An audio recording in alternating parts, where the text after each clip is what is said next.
Albert Einstein once said, everybody's a genius, but if you judge a fish by its ability to climb a tree, it will live its whole life believing that it is stupid.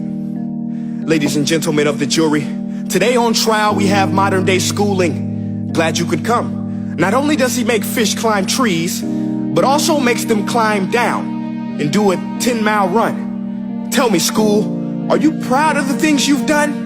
Turning millions of people into robots, do you find that fun? Do you realize how many kids relate to that fish?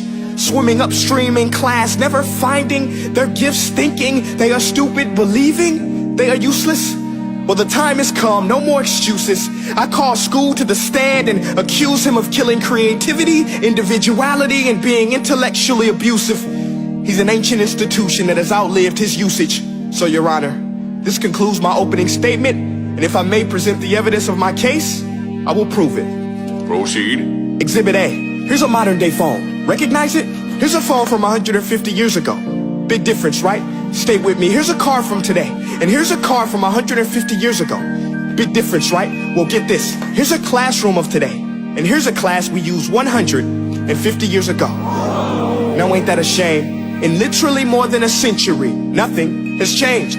Yet you claim to prepare students for the future? But with evidence like that, I must ask, do you prepare students for the future or the past? I did a background check on you and let the record show that you were made to train people to work in factories, which explains why you put students in straight rows, nice and neat, tell them sit still, raise your hand if you want to speak, give them a short break to eat, and for 8 hours a day tell them what to think. Oh, and make them compete to get an A. A letter which determines product quality, hence grade A of meat. I get it. Back then, times were different. We all have a past. I myself am no Gandhi. But today, we don't need to make robot zombies. The world has progressed. And now we need people who think creatively, innovatively, critically, independently, with the ability to connect. See, every scientist will tell you that no two brains are the same. And every parent with 2 or more children will confirm that claim.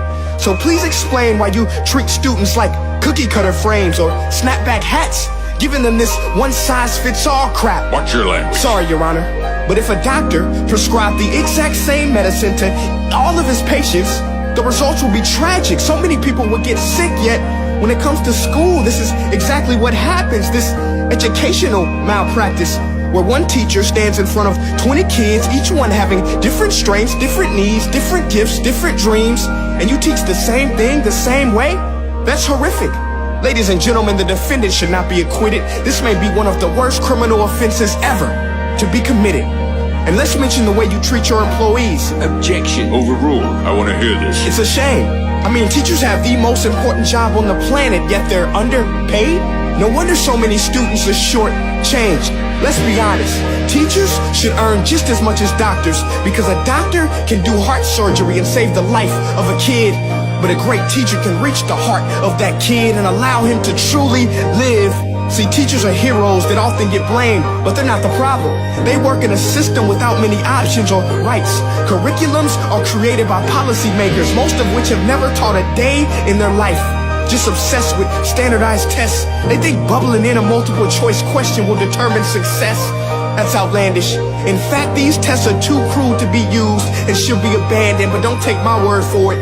Take Frederick J. Kelly, the man who invented standardized testing, who said, and I quote, "These tests are too crude to be used and should be abandoned." Ladies and gentlemen of the jury, if we continue down this road, the results will be lethal. I don't have much faith in school, but I do have faith in people. And if we can customize healthcare, cars, and Facebook pages, then it is our duty to do the same for education, to upgrade it, change it, do away with school spirit, because that's useless. Unless we're working to bring the spirit out of each and every student, that should be our task. No more Common Core. Instead, let's reach the core of every heart in every class. Sure, math is important, but no more than art or dance. Let's give every gift an equal chance. I know this sounds like a dream, but countries like Finland are doing impressive things. They have shorter school days, teachers make a decent wage, homework is non-existent, and they focus on collaboration instead of competition. But here's the kicker, boys and girls. Their educational system outperforms every other country in the world. Other places like Singapore are succeeding rapidly. Schools like Montessori, programs like Khan Academy, there is no single solution. But let's get moving, because while students may be 20% of our population, they are 100% of our future. So let's attend to their dreams, and there's no telling what we can achieve. This is a world in which I believe, a world where fish are no longer forced to climb trees. I'll rest my case.